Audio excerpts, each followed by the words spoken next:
जय जय श्री राधे, जय जय श्री राधे, जय जय श्री राधे। भक्ति भक्ति भगवंत गुरु चतुर्नाम बपुए, इनके पदबंधन की नाचे बेगिया।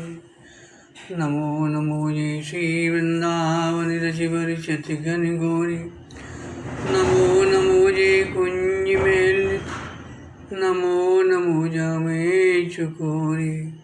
नमो नमो जय कुंज बिहार, नमो नमो प्रीतम चित चोरी।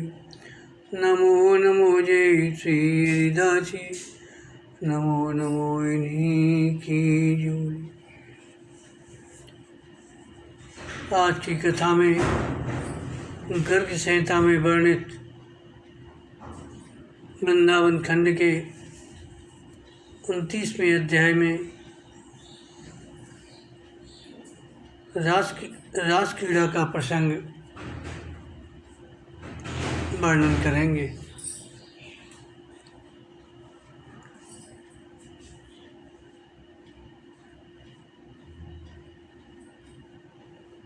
वैशाख मास में माधवी लताओं से व्याप्त वृंदावन में रासेश्वर माधव ने स्वयं रास का आरंभ किया।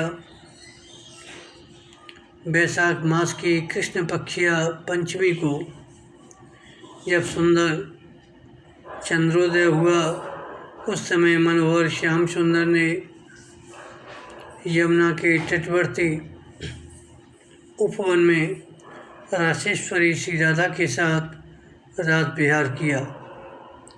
इसके पूर्व गोलोक से जिस भूमि का पृथ्वी पर अवतरण हो चुका था, वह सबकी सब तत्काल स्वर्ण तथा पद्म रागमणि से मंडित हो गई। वृंदावन भी दिव्य रूप धारण करके कामपूरक कल्पवृक्षों तथा माधवी लताओं से समलंकृत हो गया।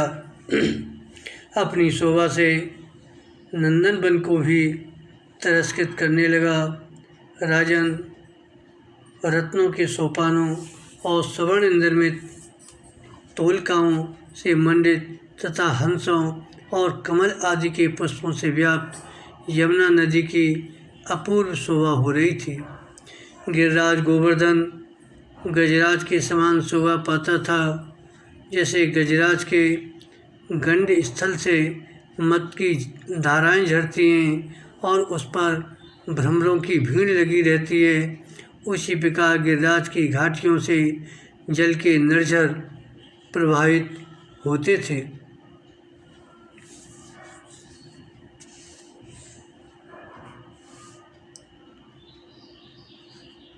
इसी समय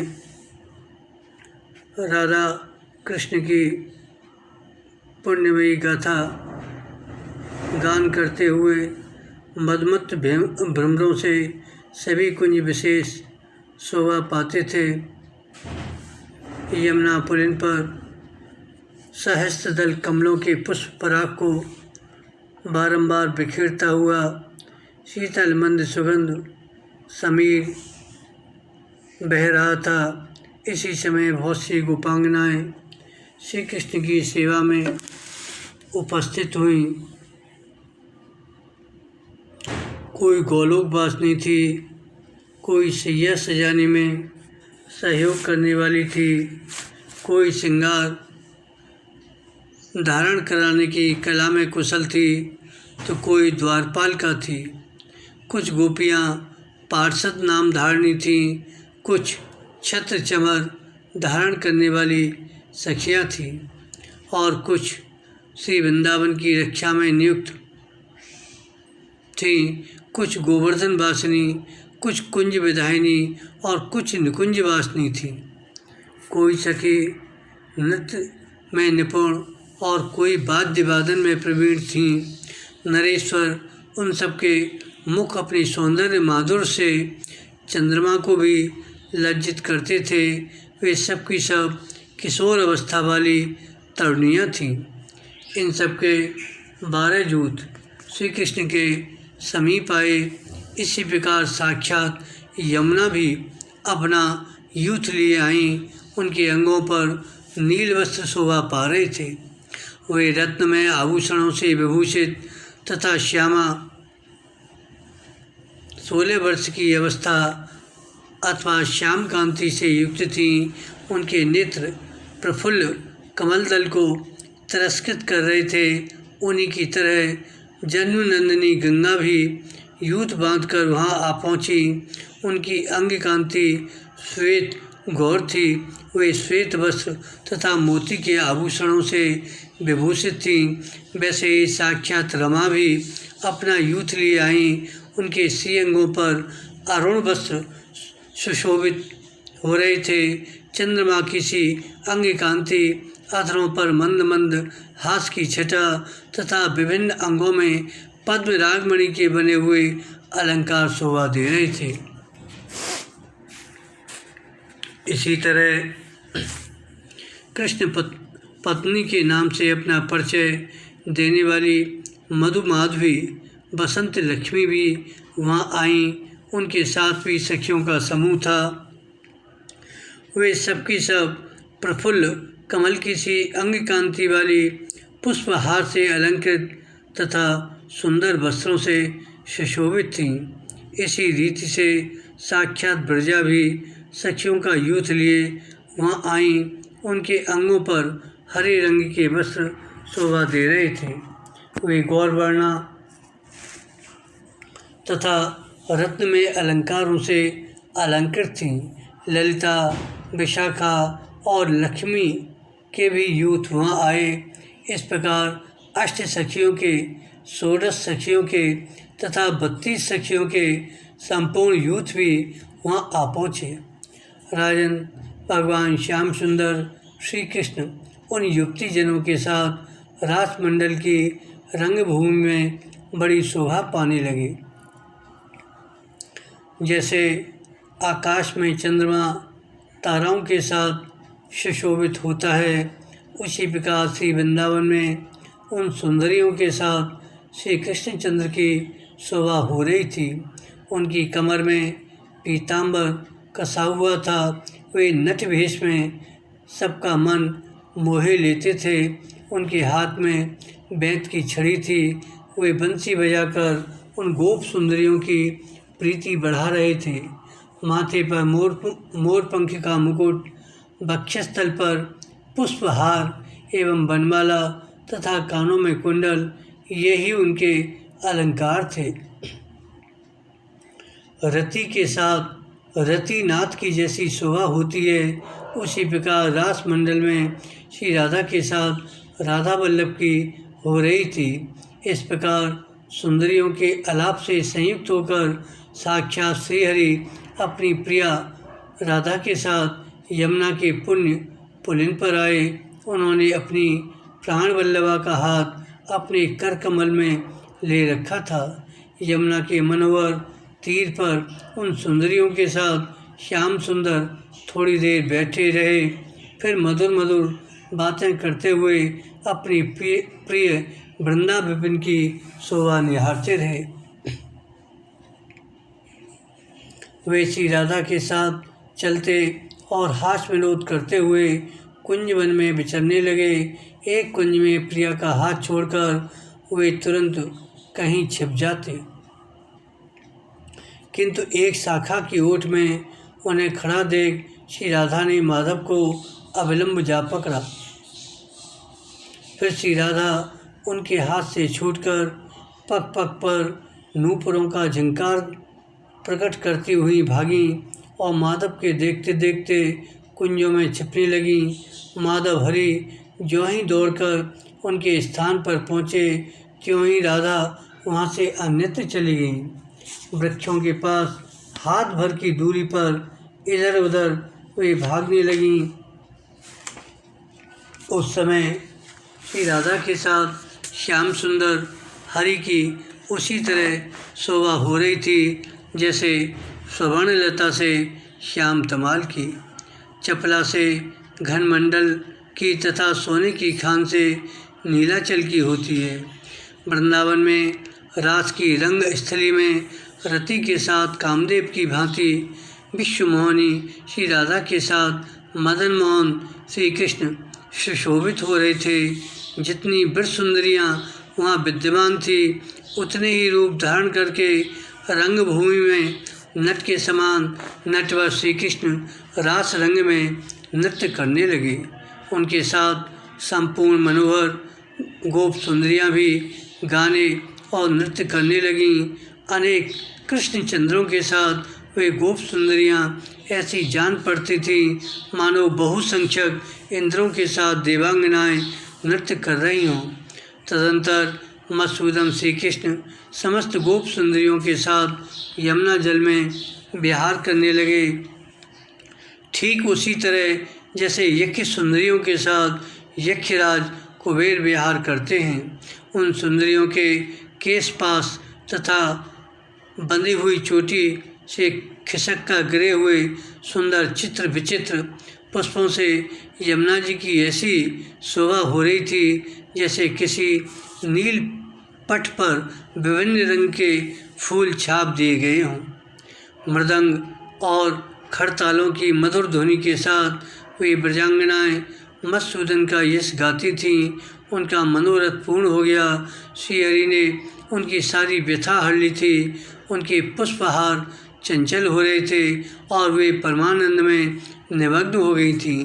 जिनके सुंदर हाथों से ताड़ित हो उछलते हुए वारी बिंदु जो फुहारों से छूटते हुए असंख्य अनुपम जल कणों की छवि धारण कर रहे थे, उन वृष सुंदरियों के साथ वृंदावनाधीश्वर श्री कृष्ण ऐसी शोभा पा रहे थे मानो बहुत सी हथनियों के साथ यूथपति गजराज सुशोभित हो रहा हो। आकाश में खड़ी हुई विद्याधरियाँ देवांगनाएं तथा गंधर्व पत्नियाँ उस रास रंग को देखती हुई वहाँ देवताओं के साथ पुष्प वर्षा कर रही थीं। वे सब की सब मोह को प्राप्त हो गईं। उनके वस्त्रों की नीवी बंद ढीले पड़कर खिसक रहे थे। तदंतर मनोहर श्याम सुंदर श्रीहरि जल क्रीड़ा समाप्त करके समस्त गोपांगनाओं के साथ गोवर्धन पर्वत को गए। उस पर्वत की कंदरा में रत्नमयी भूमि पर रासेश्वरी श्री राधा के साथ साक्षात श्री हरि ने रास नृत्य किया। वहाँ पुष्पों से सुसज्जित रम्य सिंहासन पर दोनों प्रिया प्रीतम श्री राधा माधव विराजमान हुए मानो किसी पर्वत पर विद्युत सुंदरी और श्याम घन एक साथ सुशोभित हो रहे हों। वहाँ सब सखियों ने बड़ी प्रसन्नता के साथ स्वामिनी श्री राधा का श्रृंगार किया।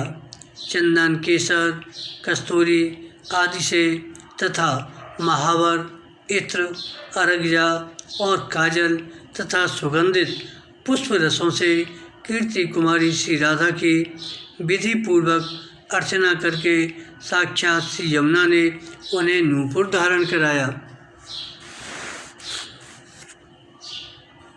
जन्म नंदिनी गंगा ने मंजीर नामक दिव्य भूषण श्री राधा को अर्पित किया। श्री रमा ने कच्छ प्रदेश में किंकणी जाल पहनाया। श्री मधुमाधवी ने कंठ में श्री राधा को हार अर्पित किया। ब्रजा ने कोट चंद्रमाओं के समान उज्ज्वल एवं सुंदर चंद्रहार धारण कराया। ललिता ने मणिमंडित कंचुकी पहनाई। विशाखा ने कंठभूषण धारण कराया। चंद्रानना ने रत्नमयी मुद्रिकाएं अर्पित की। एकादशी की अधिष्ठात्री देवी ने श्री राधा को रत्न जटित 2 कंगन भेंट किए। सत चंद्रानना सखी ने रत्न में भुज कंकण दिए। साक्षात मधुमती ने 2 अंगद भेंट किए जिनमें जड़े हुए रत्न उद्दीप्त हो रहे थे। बंदी ने 2 ताटंक और सुगदायिनी ने 2 कुंडल दिए। सखियों में प्रधान आनंदी ने श्री राधा को भाल तोरण भेंट किया। पद्मा ने चंद्रकला के समान चमकने वाली माथे की बेंदी दी। सती पद्मावती ने नासिका में मोती की बुलाक पहना दी, जो थोड़ी थोड़ी हिलती रहती थी। राजन सुंदरी चंद्रकांता सखी ने श्री राधा को प्रातःकालिक सूर्य की कांति से युक्त मनोहर शीश फूल अर्पित किया। सुंदरी ने चूड़ामणि तथा प्रहर्षणी सखी ने रत्नमयी बीणी प्रदान की। वृंदावनाधीश्वरी वृंदा देवी ने श्री राधा को करोड़ों बिजलियों के समान विद्योतमान चंद्र सूर्य नामक 2 आभूषण भेंट किए।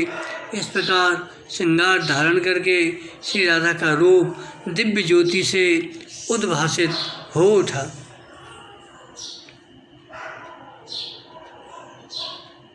इसके बाद उनके साथ गिरिराज पर श्रीहरि दक्षिणा के साथ यज्ञ नारायण की भांति सुशोभित हुए। जहाँ रास में श्री राधा ने श्रृंगार धारण किया, गोवर्धन पर्वत पर वह स्थान श्रृंगार मंडल के नाम से विख्यात हो गया। तदंतर श्री कृष्ण अपनी प्रिया गोप सुंदरियों के साथ चंद सरोवर पर गए। उसके जल में उन्होंने हथनियों के साथ गजराज की भांति विहार किया। वहाँ साक्षात चंद्रमा ने आकर स्वामिनी श्री राधा और श्याम सुंदर श्री हरि को 2 सुंदर चंद्रकांत मणियाँ तथा 2 सहस्त्रदल कमल भेंट किए।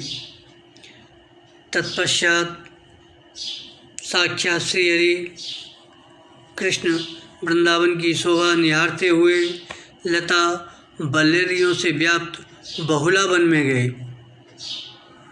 वहाँ संपूर्ण सखी जनों को पसीने से भीगा देख बंशीधर ने मेघ मल्लार नामक राग गाया। फिर तो वहाँ उसी समय बादल घिर आए और जल की फुहारें बरसने लगीं।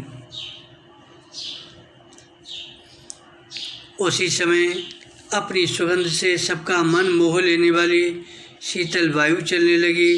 उससे समस्त गोपांगनाओं को बड़ा सुख मिला। वे वहाँ एकत्र हो उच्च स्वर से श्री मुरारी का यश गाने लगीं। वहाँ से राधा वल्लभ श्री कृष्ण तालवन को गए। उस वन में ब्रज बधूटियों से घिरे हुए श्री हरि ने मंडलाकार रास नृत्य आरंभ किया। उस नृत्य में समस्त गोप सुंदरियाँ पसीना पसीना हो गईं और प्यास से व्याकुल हो उठीं। उन सब ने हाथ जोड़कर रास मंडल में रासेश्वर से कहा,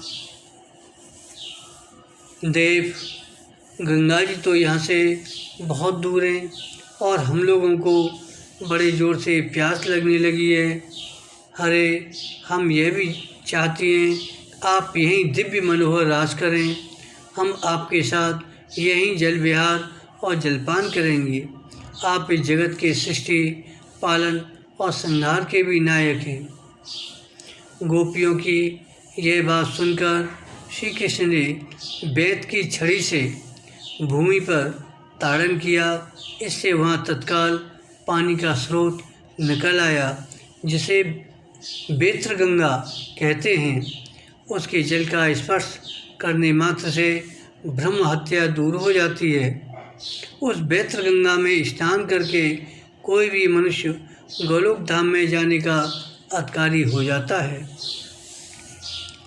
मदन मोहन भगवान श्री कृष्ण हरि वहाँ श्री राधा तथा गोपांगनाओं के साथ जल विहार करके कुमुद वन में गए।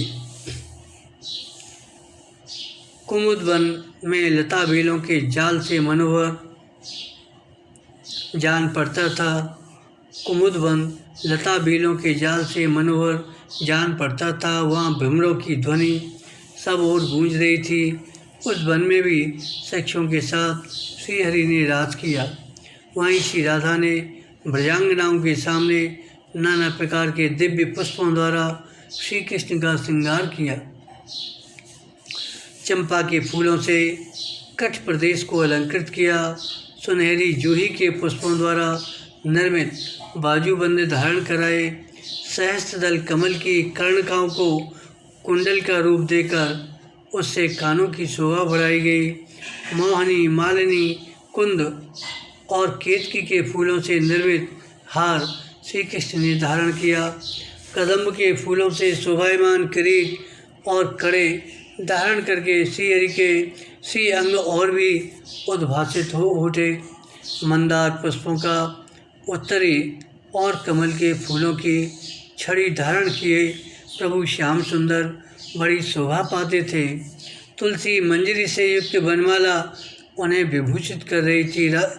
अपनी प्रियतमा के द्वारा इस प्रकार श्रृंगार धारण कराए जाने पर श्री कृष्ण उस कुमुद वन में हर्षोत्फुल्ल मूर्तमान बसंत की भांति शोभा पाने लगे।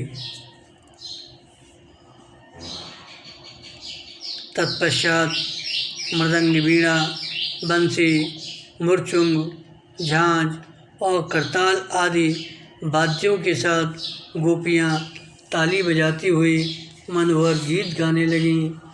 भैरव, मेघमल्लार, दीपक, मालकोष, श्रीराग और हिंदोल राग इन सबको पृथक पृथक गाकर 8 ताल, 3 ग्राम और 7 स्वरों से तथा हाव भाव समन्वित नाना प्रकार के रमणीय नृत्यों से कटाक्ष विक्षेप पूर्वक ब्रज गोपिकाएँ श्री राधा और श्याम सुंदर को रिझाने लगीं। वहाँ से मधुर गीत गाते हुए माधव उन ब्रजसुंदरियों के साथ मधुवन में गए। वहाँ पहुंचकर स्वयं रासेश्वर श्री कृष्ण ने रासेश्वरी श्री राधा के साथ रासक्रीड़ा की। वैशाख मास के चंद्रमा की चांदनी में प्रकाशमान सौगंधिक कुसुमों से झड़ते हुए परागों से पूर्ण तथा मालती की सुगंध से भासित वायु चल रही थी और चारों ओर माधवी लताओं के फूल खिल रहे थे। इन सबसे सुशोभित निर्जन वन में गोपांगनाओं के साथ श्री कृष्ण उसी प्रकार रम रहे थे जैसे नंदन वन में देवराज इंद्र विहार करते हैं। आगे की कथा कल सुनाएंगे। जय जय श्री राधे, जय जय श्री राधे, जय जय श्री राधे।